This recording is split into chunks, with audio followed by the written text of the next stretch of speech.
अब बात करते हैं अगले प्रश्न की, जो आपकी स्क्रीन पे ये आ रहा है। इसको देखिए और कॉपी में उतार लीजिए, फिर इसका प्रश्न का उत्तर हम बोर्ड पे देखेंगे कि इसको कैसे लगाते हैं। प्रश्न आपकी स्क्रीन पे आ रहा है।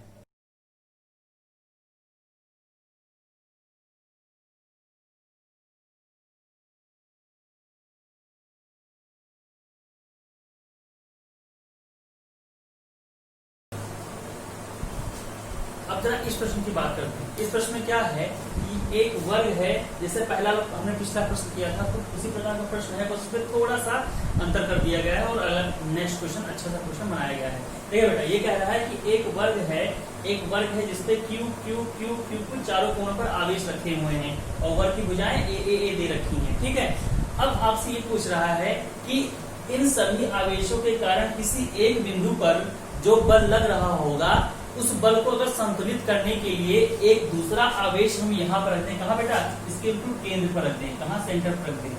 कोई क्यू आवेश हम कैपिटल क्यू आवेश सेंटर पर रख दें, तो उस क्यू आवेश का कितना मान होगा जिसके कारण ये जो बल इस पे लगने लग रहा था, बल तीनों के कारण जो बल लग के निकल के आ रहा था, अभी निकाला था, उस बल को ये संतुलित कर ले। मतलब संतुलित का मतलब जितना बल ये लग रहा है उतना ही का ही बल एक इधर ये लगा दे और वो संतुलित कर ले। संतुलित मतलब क्या? संतुलित मतलब होता है कि कोई मतलब उसमें इधर उधर ना भागे बल। ठीक है, बल को बराबर कर दे। अगर ये बल इधर जा रहा है तो एक उतना ही बल लगा के इसको उतने पर रोक दे। ठीक है, ये बल एक्स्ट्रा ना रहे। ठीक, तो इसको संतुलित करने का अर्थ है कि जितना बल इसके नीचे लग रहा है उतने का ही बल इधर लगे ऐसा कोई आवेश यहाँ पर हम रख दें। ठीक है, ये कहने की कोशिश कर रहा है। तो अब इस क्वेश्चन को करने के लिए देखो सिंपल सा है बेटा, पहले हम वो वाला बल निकाल लेंगे कि वाला बल इन तीनों के कारण इस पे कितना बल लग रहा है। ये तो हमने पिछले क्वेश्चन में किया था। और जितना बल लग रहा है उतने का ही बल इधर लगे, तो उसके लिए कितना आवेश लाके हम यहाँ रख दें तो संतुलित हो जाएगा। मेन हमको करना यही है ना कि उस आवेश को लाके रख देंगे, कितना आवेश लाके यहाँ रख दें जो इस वाले बल को क्या करें, बैलेंस कर ले, उतने मात्रा का बल इधर लगाने लगे तो ये बैलेंस हो जाए। ठीक है, तो यही काम करना है। तो हमको पता है कि इन तीनों के कारण इस पर लगने वाला जो बल था वो भी हमने निकाला था। वो कितना था? वैसे अगर ना निकाला तो पूरा हम निकालते कि कितना बल यहाँ पे लग रहा है, पहले जैसे किया था पिछले क्वेश्चन में, पूरा बल निकालते, तब उसके बाद दूसरा बल लगाने के लिए हम आवेश ढूंढते। लेकिन हमने अभी पिछला क्वेश्चन किया है तो दोबारा नहीं करेंगे, डायरेक्ट हम यहाँ लिख दे रहे हैं कि इस पर इन तीनों के कारण जो लगने वाला बल था वो कितना आया था बेटा? F/d आया था। F/d कितना आया था? 1/4 पाई एप्सिलॉन नॉट कितना आया था?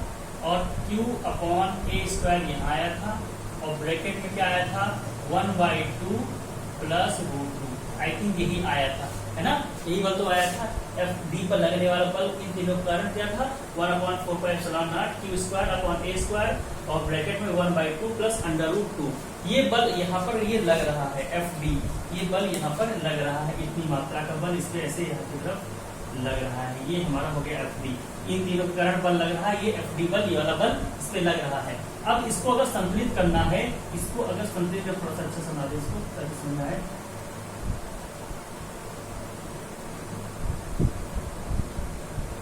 हाँ, ये हमारा हो गया Fd। ठीक है, ये Fd कुछ ऐसा लग रहा है। अब अगर इस बल को संतुलित करना है, यहाँ पर कोई ऐसा आवेश रखें जो इस बल को संतुलित कर ले, तो मतलब वो आवेश जो होगा ऐसा आवेश रखें जो इधर की तरफ बल ले जाए और इतनी मात्रा में ये बल इधर लगाए, है ना? यही तो होगा। अब देखो कौन सा आवेश रखेंगे। अगर हम यहाँ पर धन रख देंगे, प्लस रख देंगे, प्लस में कोई आवेश रखेंगे, जितना रखेंगे तो बेटा ये क्या होगा? ये तो उसको और प्रतिकर्षित करेगा, तो ये बल था, इस बल को और बढ़ा देगा, और तो ये तो बल तो संतुलित कर नहीं पाएगा। तो ऑटोमेटिक यहाँ कौन सा रखेंगे बेटा? माइनस वाला बल रखेंगे, यानी ऋणात्मक बल रखेंगे। तो क्या करेगा? ये इसको अपनी तरफ आकर्षित करेगा, इस वाले को, इस वाले आवेश को अपनी तरफ आकर्षित करेगा। तो एक इधर की तरफ बल लगेगा उस पे और एक इधर की तरफ बल लगेगा, और ऐसी मात्रा ले लेंगे उस आवेश की कि इस वाले बल को इस वाला बल, ये वाला बल खत्म कर दे, नेग्लेक्ट कर दे, तो ये बेटा क्या होगा? संतुलित हो जाएगा। तो अब हम वो वाला बल पता करते हैं कि वो वाला बल कितना होगा। हमने कहा मान लिया कि वो वाला बल क्या है? Fd'। क्या है? ये Fd है और इसको मान लिया Fd' जो इधर की तरफ बल लग रहा है। ठीक है, तो वो Fd' बल होगा। तो अब देखो बेटा, अगर हमको संतुलित करना है तो ये बल और ये बल हमारा बराबर होना चाहिए। मतलब कि इनके बीच में जो बल लग रहा है आकर्षण वाला, वो वाला बल इस वाले बल के बराबर हो जाए, बस हमारा काम हो जाएगा। तो अब बताओ इनके बीच में जो बल लगेगा आकर्षण वाला बल, उसका मान कितना होगा? उसका मान कितना होगा? तो Fd' का मान कितना होगा बेटा? ये बताओ। ये होगा कूलाम के नियम अनुसार क्या बेटा? 1/4πε0। ठीक है, एक बल हमारा ये हो गया Q, दूसरा आवेश हमारा ये हो गया Q, और इनके बीच की दूरी क्या होगी? हमने बताया था ये दूरी कितनी होती है, a√2 यहाँ से लेके यहाँ तक की, और ये क्या हमने उसके बीच में रखा है, तो इसकी दूरी कितनी हुई a√2 और डिवाइड बाई 2, इनके बीच की दूरी a√2 डिवाइड बाई 2, तो Q1 Q2 और इसका क्या कर देंगे स्क्वायर। किस चीजें क्लियर हो रही है? ये बल जो निकल के आएगा ये होगा इसका मान, तो इसका मान कितना होगा 1/4πε0 Q, नीचे क्या आएगा a√2 का स्क्वायर करेंगे तो a स्क्वायर, और 2 का करेंगे तो 2 ऐसे हो जाएगा, 2 का करेंगे तो 4 आएगा, तो 4 का आएगा बेटा ऊपर चला जाएगा, तो 4Q/2a², ये आ गया हमारा FD'। अब अगर इसको हमें संतुलित करना है तो FD' का जो बल निकाला है वही बल हमारा FD के बराबर चाहिए, मतलब कि जो ये बल हमने निकाल दिया है FD', ये बल हमारा किसके बराबर चाहिए, इसके बराबर होना चाहिए, तभी बेटा क्या होगा ये संतुलित होगा। ठीक है, तो हमने कहा चलो बराबर देते हैं, तो संतुलित होने के लिए क्या इन दोनों को जैसे बराबर रखेंगे, संतुलन के लिए क्या होगा बेटा, FD होगा बराबर किसके, FD' के बराबर होगा। ठीक, जब संतुलित करके देखते हैं क्या आंसर आएगा हमारा।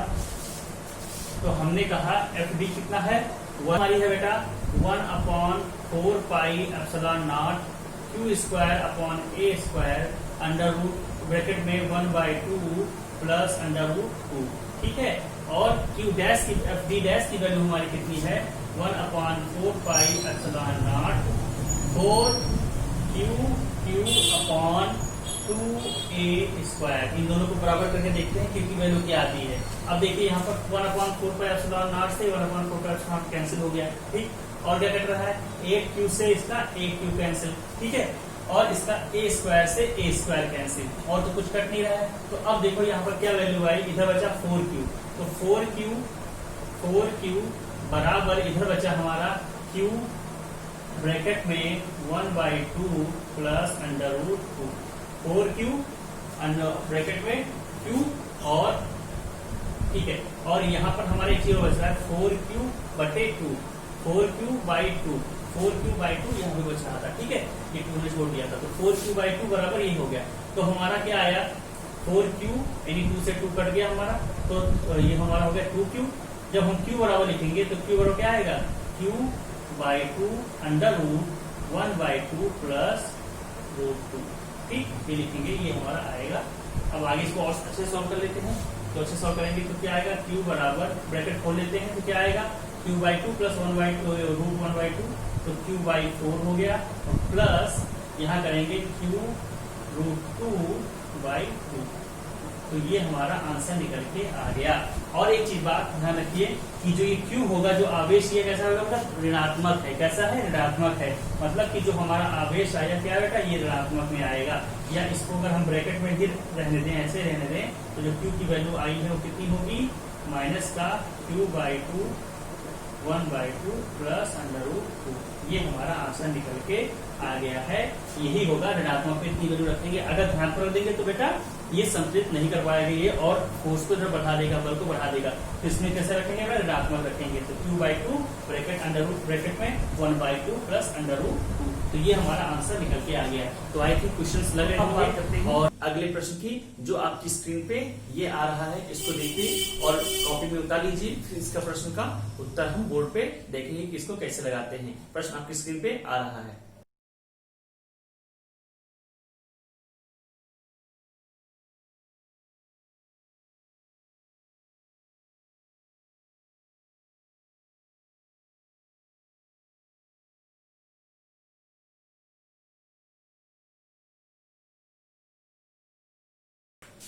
तो देखिए प्रश्न जो है, इस प्रश्न में क्या कह रहा है, प्रश्न में कह रहा है कि एक वर्ग है जिसके चारों कोण पर, एक पर -2Q, एक पर +Q, एक पर -Q और एक पर +2Q का आवेश उसके चारों कोणों पर रखा हुआ है।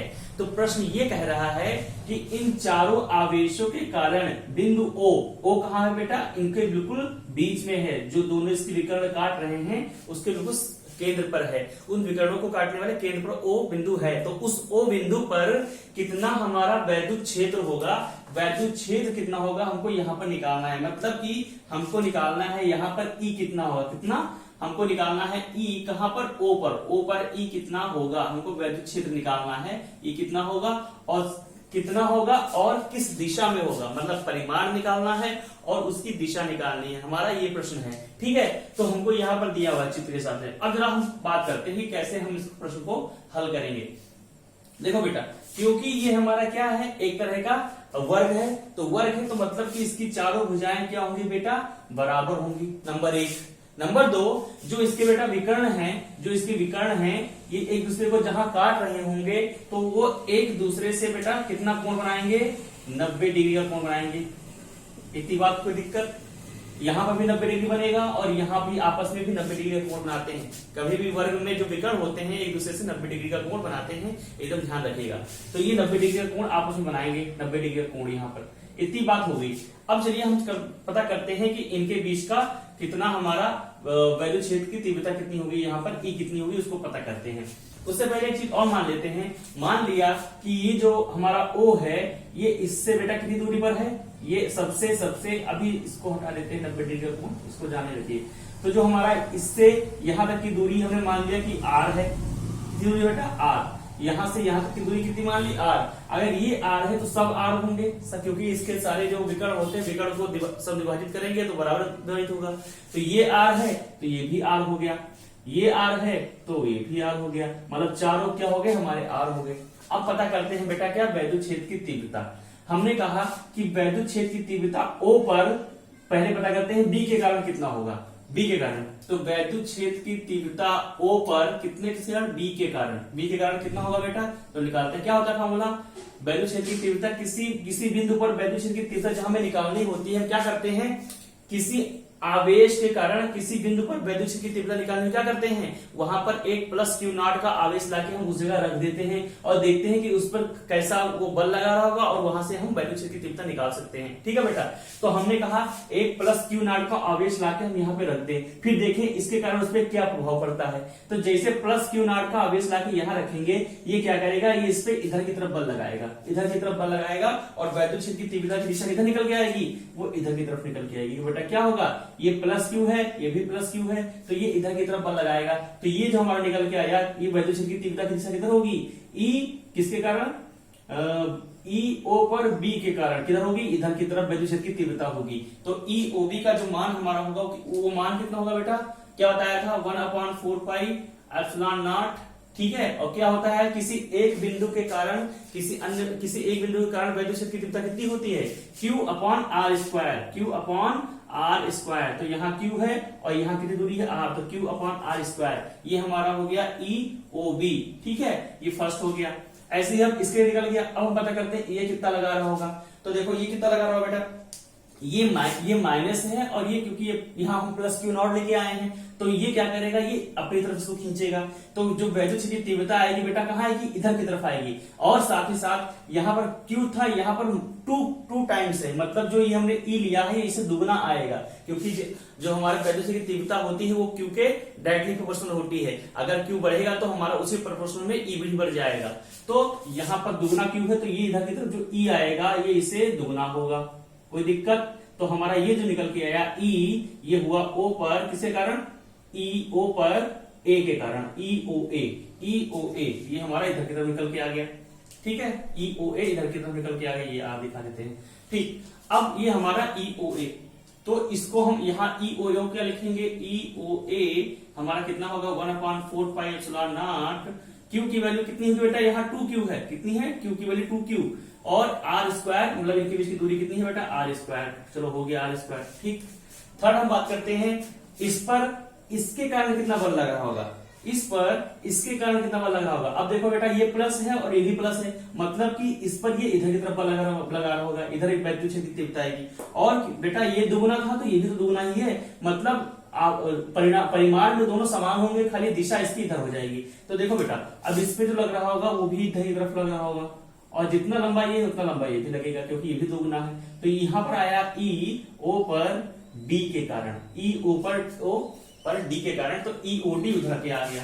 हमने कहा EOD जो होगा उसका मान क्या होगा, 1/4 पाई एप्सिलॉन नॉट कितना मान है बेटा 2q है, 2q और उनके बीच की दूरी r²। EOB निकल गया, EOB, हाँ EOD है बेटा, ये EOD निकल गया। अब क्या बचा, अब इस पर वैल्यूज की तीव्रता C के कारण कितनी होगी, जरा ओम देख लेते हैं। ठीक है, C पर कितनी हुई देख लेते हैं। तो देखो ये माइनस है और ये प्लस है, तो ये इसको अपनी तरफ खींचेगा, मतलब कि ये इधर आएगा। और साथ ही साथ बेटा यहाँ पर जितना Q है उतना ही Q कहाँ था बेटा, ये था, मतलब जितनी लंबाई इसकी इधर थी उतनी लंबाई इसकी इधर भी रहेगी। और तब इसकी जो वैल्यू होगी हमारी ये कुछ आएगी, ये हमारी हो गई EO पर C के कारण, EOC ये हो गया हमारा EOC। तो EOC की वैल्यू कितनी आएगी, EOC की वैल्यू हमारी कितनी आएगी देख लेते हैं। EOC बराबर 1/4 पाई एप्सिलॉन नॉट। ठीक है, कितना हुआ बेटा Q अपॉन उनके बीच की दूरी r²। तो हमने चारों जो हमने क्या था निकाल लिया बेटा, चारों हमने निकाल लिया, इसमें वैल्यू की तीव्रता कितनी होगी निकल। लेकिन अब चारों का कुल प्रभाव कितना होगा वो देखते हैं। एक इधर लगा रहा है, किधर लगा रहा है, उधर लगा रहा है, उधर लगा, तो ऑटोमेटिक इस पे कहाँ लग रहा होगा, किधर लग रहा होगा वो निकालते हैं। तो वो निकालने के लिए देखो बेटा क्या करते हैं, अलग अलग तोड़ लेते हैं। देखो बेटा ये और ये दोनों मिलके नीचे वाले, देखो ये और ये दोनों बराबर हैं, और ये दोनों मिलके इसको कहाँ लगाएंगे बेटा, नीचे की तरफ खींच रहे होंगे, इधर की तरफ खींच रहेंगे, नहीं खींच रहेंगे, खींच रहेंगे। ये इस पे इधर की तरफ बल लगा रहे होंगे, कौन कौन, EDC मिलके इधर बल लगा रहे होंगे, DOC मिलके इधर की तरफ बल लगा रहे होंगे, क्योंकि ये वाला इधर खींच रहा है, ये वाला इधर, दोनों मिला के कहा नीचे की तरफ खींच रहे होंगे। और इस DC का मान कितना होगा, इस EDC का मान कितना होगा, वेक्टर का फॉर्मूला पढ़ा होगा आपने, वेक्टर फॉर्मूला 11 में पढ़ा होगा। क्या होता है, इनके बीच में कोण मैंने बताया कितना बेटा, 90 डिग्री का कोण है, कितना 90 डिग्री का कोण है दोनों वेक्टर के रूप में। तो अगर दोनों वेक्टर के 90 डिग्री का कोण हो तो क्या पढ़ा था हमने, एक होता है E1 square plus E2 square plus 2E1 E2 cos theta का फॉर्मूला ऐसा पढ़ा होगा आपने, A square plus B square प्लस 2AB cos थीटा। तो यहाँ पर देखिए ये E1 हो गया, ये E2 हो गया, और इनके बीच का कोण कितना 90 डिग्री है। तो यहां से रख देंगे तो EOC EDC का वैल्यू निकल जाएगी। तो EDC की वैल्यू कितनी आएगी, EDC बराबर होगा हमारा EOB का स्क्वायर प्लस EOC का स्क्वायर प्लस 2 टाइम्स EOB और EOC cos, और थीटा कितना बताया 90 डिग्री, तो 90 डिग्री लिया, थीटा 90 डिग्री और ये अंडर रूट में ले लिया।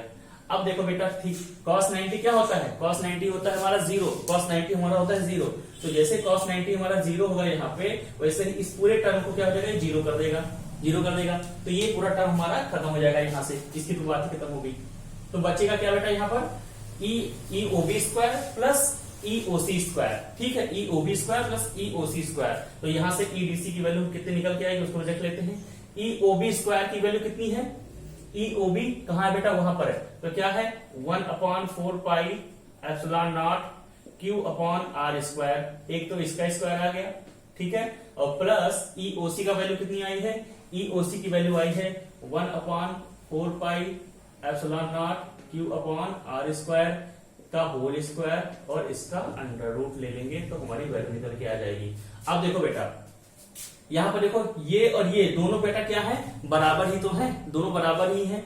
तो क्या कह सकते हैं, देखो अगर इसको करेंगे तो 1/4 पाई एप्सिलॉन नॉट का स्क्वायर, ठीक है, Q square upon R square, और प्लस इधर क्या आएगा 1/4 पाई एप्सिलॉन नॉट का स्क्वायर और Q square upon R square, R की घात 4 हो जाएगा, R की घात 4, ऐसे ही R की घात 4 ही होगा। ठीक, ये हो गया हमारा। अब जरा इनको जोड़ के निकाल लेते हैं, ये अंडर रूट में है, ठीक है, इनको जोड़ के निकाल लेते हैं।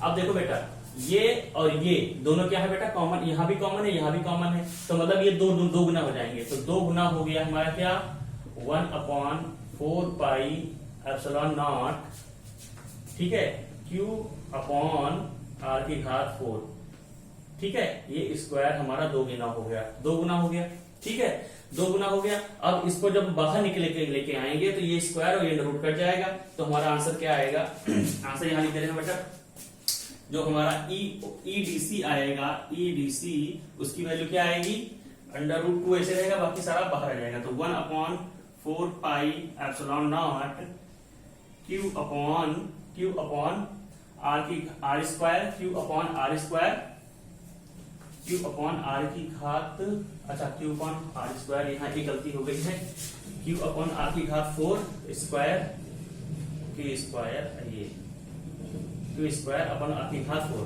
ठीक है, ये था हमारा। तो अब इसको हम कर देते हैं, बाहर निकालेंगे तो क्या आएगा 2, वैसे ही रहेगा बाकी Q 1/4 Q upon R square, Q upon R square, ये रूट और अंडर रूट में क्या आएगा बेटा 2 आएगा। तो यहां से ईडीसी निकल के आ गया, ईडीसी निकल के आया अंडर रूट 2, बाकी Q upon R square 1/4 pi epsilon naught, यहाँ आ गया, ये हमारी ईडीसी की वैल्यू गई है।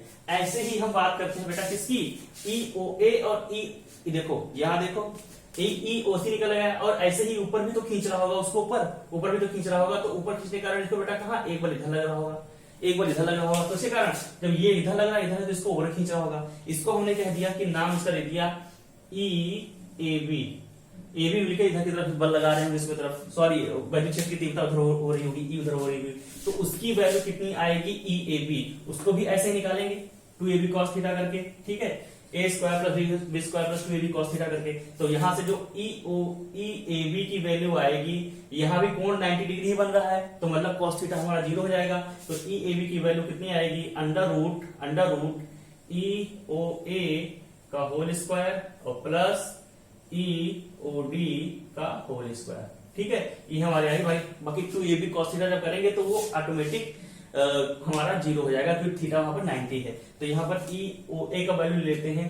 अब देखो ओ ए और ई डी, यहाँ देखो ओ ए और ई डी दोनों इधर से क्या बेटा इधर बराबर ही, देखो बराबर ही है, बराबर ही है कि नहीं बराबर है, तो हम इनको क्या लिख सकते हैं, सीधा लिख दें 2 टाइम्स ई ओ ए डायरेक्ट लिख दें, कोई दिक्कत, जैसे हमने वहां लिखा था 2 टाइम्स डायरेक्ट लिख सकते हैं ओ ए, और क्योंकि यहाँ पर जो ये है वही ये है, तो ठीक है 2 टाइम्स ओ ए का स्क्वायर लिख सकते हैं, 2 टाइम्स, भैया ये दोनों बराबर है, तो इसी को हमने दो बार लिख के स्क्वायर कर दिया, इसको जोड़ दिया, 2 टाइम्स ई ओ ए हो गया, और क्योंकि ये स्क्वायर था तो स्क्वायर लिख दिया 2a स्क्वायर। इसको बाहर लिखेंगे तो क्या हो जाएगा बेटा, अंडर रूट बाहर आ गया, तो क्या हुआ 2oa अंडर रूट 2, और ई ओ ए की वैल्यू कितनी है 1/4 pi epsilon naught 2q upon R square और अंडर रूट 2, ठीक है। तो ये हमारी वैल्यू आ गई ई ए बी की वैल्यू आ गई, ई ए बी की वैल्यू हमारी ये आ गई।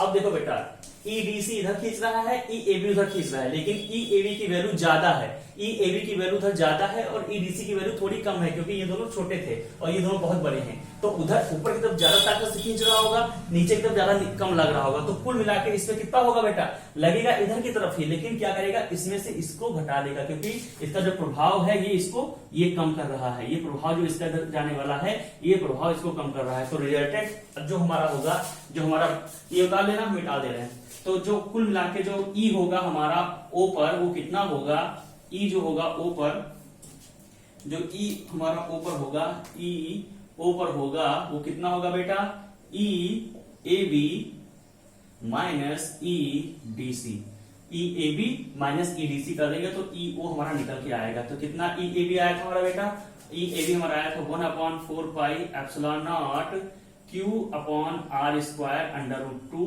और ई डी सी कितना हमारा आया है, सॉरी उल्टा कर दिए, हाँ 2q अपॉन आर स्क्वायर, और ये कितना आया था हमारा 1/4 pi epsilon naught Q upon R square under root 2, ये आया था। इसको हल कर लेते हैं, बाकी सब कॉमन लेते हैं, 1/4 पाई एप्सिलॉन नॉट, यहाँ से Q upon R square common, bracket में क्या आएगा 2 under root 2 minus under root 2, चाहे तो अंडर रूट 2 भी माइनस ले सकते हैं, क्यों अंडर रूट 2 बाहर ले लें, तो बचा 2 माइनस 1 एनी 1, 2 माइनस 1 एनी 1, ठीक है।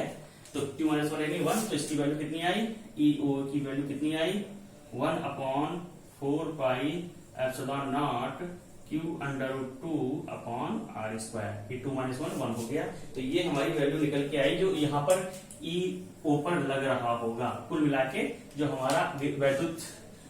हमारा वैद्युत क्षेत्र जो होगा ई होगा, वो इसका मान ये होगा। अब ये तो हो गया हमारा परिमाण, ये तो हो गया हमारा परिमाण। अब दिशा भी बतानी पड़ेगी, दिशा किधर लग रही है, तो दिशा लग रही है तो बहुत सिंपल सा है, तो दिशा भी कर लेते हैं। यहाँ देखें बेटा, जो दिशा हमारी लग रही होगी, अगर इस दिशा की बात करें हम, तो ये कुछ ऊपर की तरफ बना लेते हैं ताकि सही समझ में आ जाए। जो दिशा हमारी लग रही होगी ये ई ए बी है, ठीक है, ऐसे इसको बना लेना, क्योंकि ये हमारा कौन सा नियम है? ये चतुर्भुज का नियम है, जो हम पैरेललोग्राम का नियम लगाते हैं, ठीक है, समांतर चतुर्भुज का ये हमारा नियम है, लगा रहे हैं। तो ये हमारा ई ए बी आया और ये ई बी सी आया। अब हम बात करें दिशा की, ये किस दिशा में होगा। हमने कहा, मान लिया कि ये यहां से कितना कोण आ रहा है, अल्फा का कोण आ रहा है। कितना कोण आ रहा है? अल्फा का कोण आ रहा है, जैसे ईओडी से अल्फा कोण आ रहा है। तो हम क्या देखते हैं, tan अल्फा जो हमारा होगा वो कितना हो रहा है? tan क्या होता है? tan क्या होता है? लंब बटे आधार। तो लंब की वैल्यू क्या है? जो ईओ की वैल्यू होगी। लंब क्या है? जो ईओ की वैल्यू होगी। ईओए की वैल्यू कितनी थी? ईओए की वैल्यू कितनी थी? ईओए की वैल्यू कितनी थी? 1/4 पाई एप्सिलॉन नॉट, ठीक है, ओए ऊपर ए के कारण कितने 1/2 अपॉन आर स्क्वायर, ठीक है। ये हमारी थी tan अल्फा परपेंडिकुलर, यानी लंब बटे आधार की वैल्यू कितनी होगी? आधार की वैल्यू ईओडी की वैल्यू कितनी है?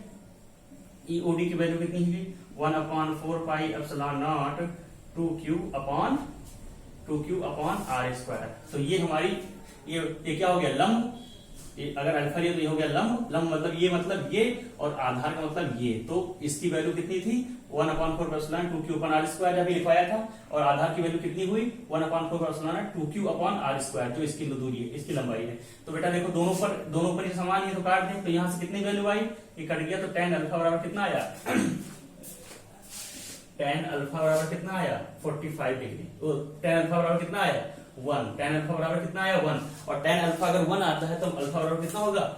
अल्फा बराबर होगा हमारा 45 डिग्री। अल्फा बराबर 45 डिग्री, मतलब कि ये इससे 45 डिग्री के कोण पर होगा और ऊपर की तरफ जा रहा होगा। तो हमको यहां से क्या मिल गया? परिमाण मिल गया, कि परिमाण जो इस पे ई लग रहा है वो परिमाण कितना है, उसका मान कितना है, और दिशा किधर है? अल्फा। ये इससे 45 डिग्री का कोण बना रहा है, अल्फा पे 45 डिग्री का कोण। तो यहाँ से हमको दिशा भी मिल गई। तो परिमाण और दिशा दोनों यहाँ से हमने निकाल दिया। तो आई थिंक ये क्वेश्चन आप लोग को समझ में आ गया होगा। कुछ नहीं करना है, पहले इस पर सबके कारण लगने वाली वैद्युत क्षेत्र की तीव्रता निकालनी है। फिर जब सबके कारण लग रही है तो इन दोनों के कारण नीचे लग रहा होगा और इन दोनों के कारण ऊपर लग रहा होगा। तो कुल मिलाकर उनका हम रिजल्टेंट निकालेंगे। नीचे कितना लग रहा है, ऊपर कितना लग रहा है, इस फॉर्मूले से पहले इसका निकालेंगे, फिर इसका निकालेंगे। अब जब ये दोनों हमको मिल गए तो देखो, क्योंकि ये बड़ा है और ये कम है, तो ऑटोमेटिक खुद देखो कि अगर कोई बल है जो इधर आपको ज्यादा बल से खींच रहा है और इधर आपको कम बल से खींच रहा है, तो किधर जाएंगे आप इधर ही जाएंगे। लेकिन कब जाएंगे? ये जो खींच रहा है उतना ही आपको कम कर देगा उधर जाने के वाले बल से, है ना। अगर आपको 5 न्यूटन से इधर कोई खींच रहा है और 2 से इधर कोई खींच रहा है, तो आप 3 न्यूटन से ही तो उधर जाएंगे, क्योंकि 5 वो खींच रहा है और 2 इधर खींच रहा है, तो जाएंगे आप इधर ही, क्योंकि ये जा रहा है। लेकिन जो 5 में से जो इधर ये खींच रहा है, इसको घटा देंगे, उतने से जाएंगे 3 से। तो ऐसे ही था, ये लंबा था, ये छोटा था, तो जाएगा तो होगा तो इधर ही, लेकिन क्या होगा, इसमें से इसको घटा देंगे, जो हमने वहां पे किया है, और आंसर निकल के आ गया ये। और दिशा किधर होगी? क्या होगी? tan अल्फा बराबर क्या होगा? लंब बटे आधार। लंब अगर हमने ये ले लिया तो लंब कौन सा? यही तो हुआ लंब। अगर इसको मानेंगे तो इसी के बराबर तो होगा। तो ईओए और आधार कितना हो गया? ईओडी करके निकाल दिया। अल्फा बराबर 45 डिग्री हमारा निकल के आ गया। तो आई थिंक प्रश्न आपको ये थोड़ा समझ में आ गया होगा। जब आप भी अपने आप करेंगे प्रश्न तो थोड़ा आपको भी क्लियर होगा, ठीक है। जब तक अपने आप नहीं करेंगे तब तक दिमाग में कंफ्यूजन बना रहेगा। तो अपने आप प्रश्न करिए, हम आपको प्रश्न अभी देंगे भी जो आपको करना है और करके दिखाना है कि आप कर रहे हैं या नहीं कर रहे हैं, ठीक है। तो अब बात करते हैं अगले प्रश्न की।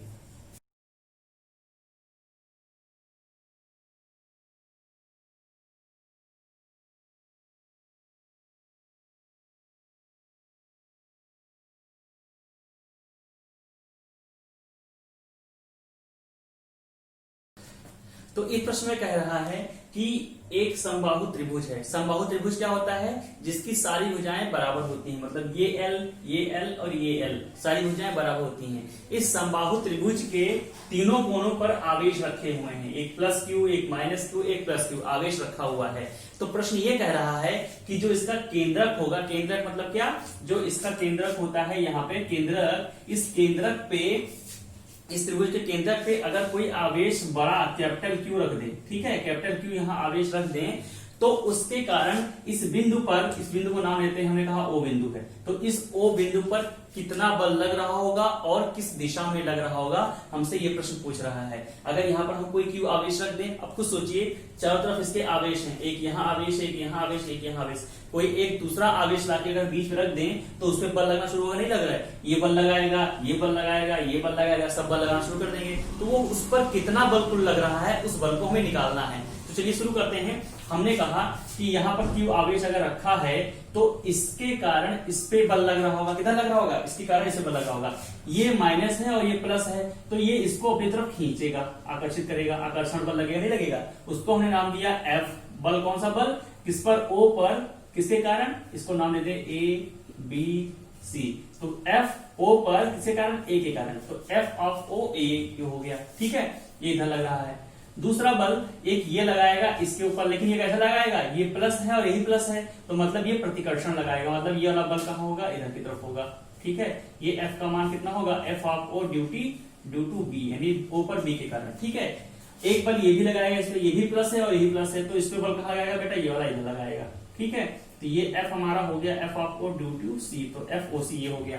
अब तीनों बल इस पे लग रहे हैं, एक इधर लग रहा है, एक इधर लग रहा है, एक इधर लग रहा है, तो कुल मिलाकर इस पे कितना बल लगेगा उसको हम निकालना पड़ेगा, और किस दिशा में लगेगा वो हमको निकालना पड़ेगा। तो पहले सबका मान निकाल लेते हैं कि कितना कितना बल इस पे लग रहा होगा।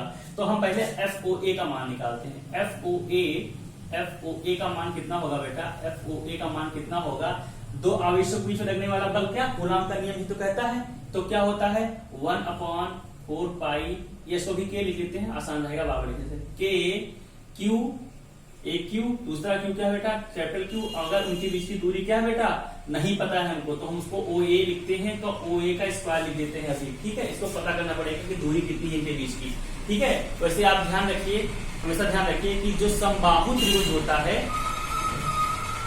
जो समबाहु त्रिभुज होता है उसके केंद्र से उसके कोनों के बीच की दूरी कितनी होती है, हमेशा ध्यान रखिएगा L/√3 होती है। कितनी होती है, L/√3 होती है, ये याद रख लीजिएगा। और अभी हम आपको डेरिवेशन भी करवा देंगे तो आपके समझ आएगा।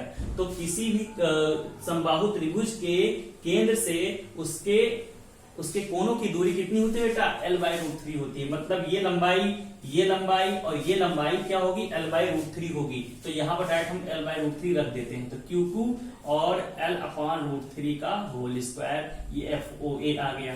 ऐसे ही FOB निकाल लेते हैं। FOB कितना आएगा,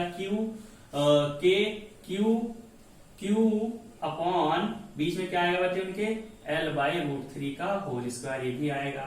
और FOC निकाल लेते हैं। FOC का मान कितना आएगा, Q अपॉन L/√3 का होल स्क्वायर, ये भी आएगा, ठीक है।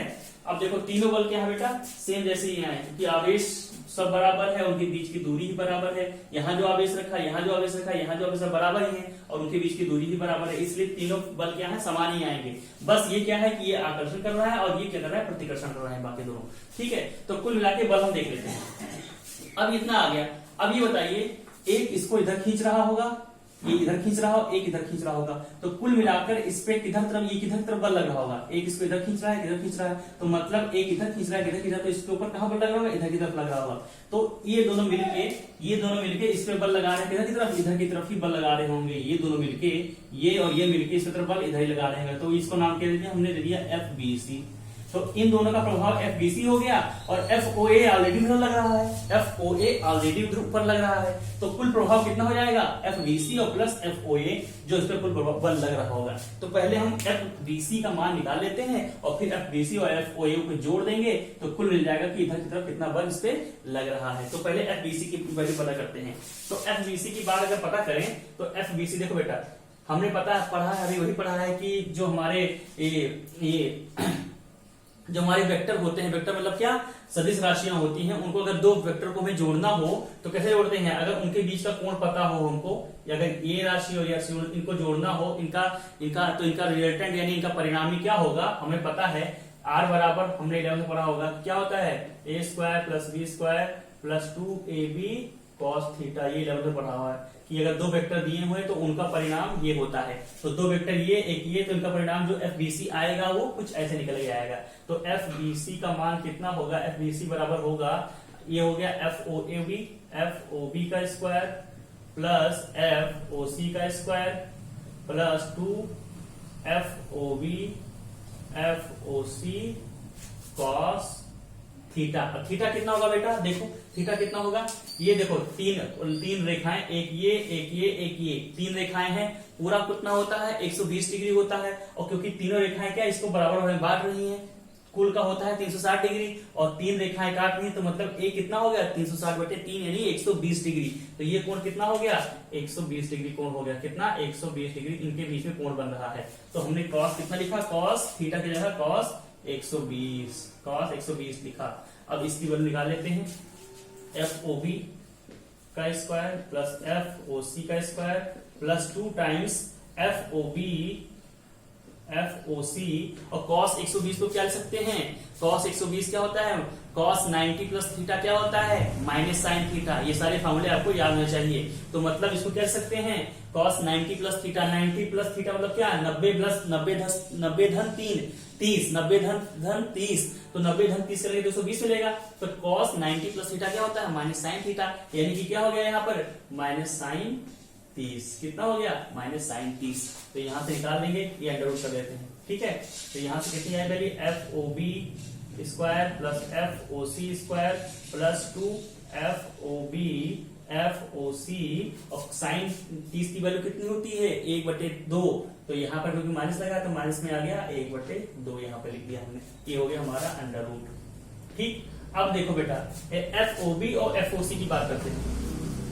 एफ ओ बी और एफ ओ सी देखो, ये है K Q Q upon L by root 3 का स्क्वायर, ये भी है F O C K Q Q L by root 3। मतलब दोनों क्या है बेटा समान है, मतलब चाहे इसकी जगह इसको लिख दें या इसकी जगह इसको लिख दें, मुझे कोई दिक्कत नहीं, दोनों समान ही है, दोनों को एक जगह एक जैसे लिख सकते हैं। तो हमने कहा इसको एफ ओ बी ओ सी लिख के इसको भी एफ ओ बी ही लिख दें, क्योंकि मान तो दोनों का समान है। इसको भी एफ ओ सी लिख के क्या लिख दें, एफ ओ बी ही लिख दें, लिख सकते हैं।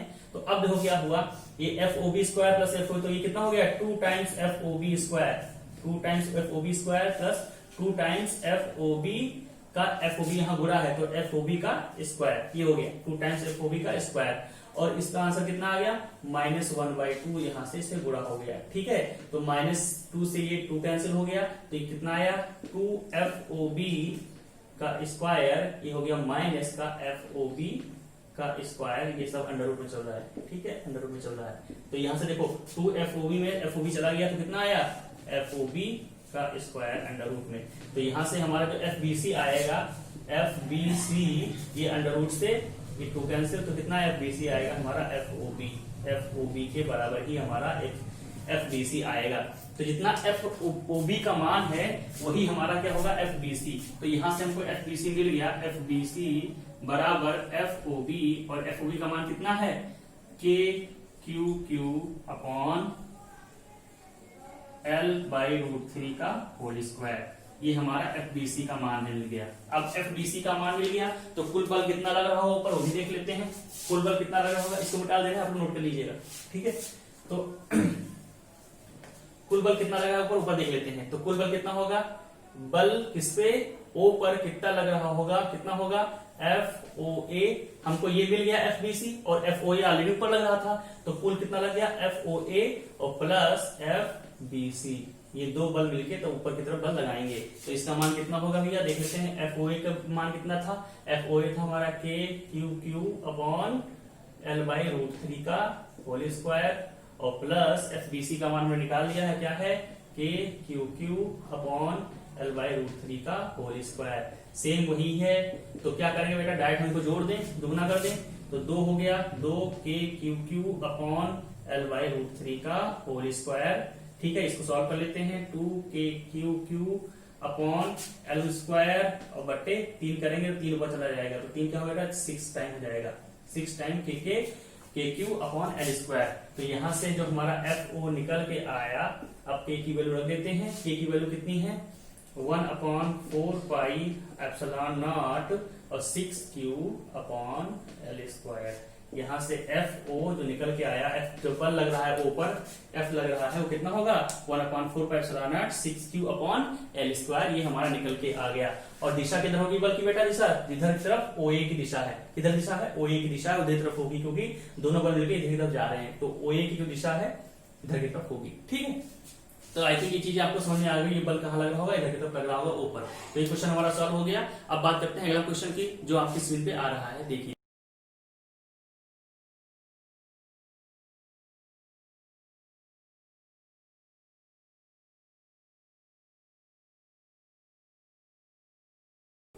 तो अगला जो प्रश्न आप देख रहे हैं क्या है, इसमें पूछ रहा है कि एक इलेक्ट्रॉन के कारण निर्वात में उससे 1 मीटर की दूरी पर हमको क्या निकालनी है, वैद्युत क्षेत्र की तीव्रता निकालनी है। बहुत सिंपल सा क्वेश्चन है, आराम से फॉर्मूले पर ही हो जाएगा, कोई दिक्कत नहीं है। हमने कहा जो एक इसमें क्वेश्चन में कहना है कि एक इलेक्ट्रॉन है, इससे 1 मीटर की दूरी, मान लो यहां से 1 मीटर की दूरी यहां पर जाती है, कितनी बेटा, 1 मीटर की दूरी है। तो इस बिंदु पर हमें क्या निकालनी है, वैद्युत क्षेत्र की तीव्रता निकालनी है। ठीक है, वैद्युत क्षेत्र की तीव्रता निकालनी है। मान लो ये बिंदु क्या होगा, P ला देते हैं। इस P बिंदु पर हमको वैद्युत क्षेत्र की तीव्रता निकालनी है। तो बहुत सिंपल क्वेश्चन है। क्या होता है वैद्युत क्षेत्र की तीव्रता का फॉर्मूला, वैद्युत किसी एक आवेश के कारण किसी r बिंदु दूरी पर वैद्युत क्षेत्र की तीव्रता का फॉर्मूला क्या होता है, E बराबर क्या होता है, 1/4 pi epsilon naught Q upon R square. यही तो होता है फॉर्मूला। चलो रख लेते हैं सीधा। यहाँ पर जो बेटा Q क्या होगा, Q इसका आवेश होगा, और हम जानते हैं कि जो इलेक्ट्रॉन पे आवेश होता है वो कितना होता है, 1.6 ×10⁻⁹ कूलाम का आवेश होता है एक इलेक्ट्रॉन पर। तो यहाँ पर Q की वैल्यू कितनी है, यही रहेगी Q की वैल्यू। Q की वैल्यू हमारी होगी इतनी। तो 1/4 pi epsilon naught Q upon R square. जरा की वैल्यू रखते हैं, तो इसकी वैल्यू होती है 9 × 10⁹। Q की वैल्यू हमको दे रखी है 1.6 × 10⁻⁹ कूलाम, और अपॉन R यानी इनके बीच की दूरी कितनी है बेटा, 1 का स्क्वायर। तो यहां से कर देंगे 1 का स्क्वायर, तो 1 ही रह जाएगा, कोई दिक्कत नहीं, सीधा लिख देते हैं। बहुत सिंपल सा क्वेश्चन हो गया। 16 9 144, तो हो गया 14.4 गुणे 10 की घात, ये 9 में 19 गया तो कितना हुआ, -10। ठीक है, तो ये वैद्युत क्षेत्र की तीव्रता हमारी निकल के आ गई। एक लाइन का क्वेश्चन था, बहुत सिंपल क्वेश्चन था, इसमें कोई दिक्कत होनी नहीं चाहिए। ठीक है, ये हमारा आंसर आ गया। इतना हमारी वैद्युत क्षेत्र की तीव्रता हमारी निकल के आ गई। ठीक है, इसका कूलाम पर मीटर स्क्वायर, चाहे तो इसको लिख सकते हैं कूलाम पर मीटर स्क्वायर। ठीक है, ये वैद्युत क्षेत्र की तीव्रता हमारी आ गई।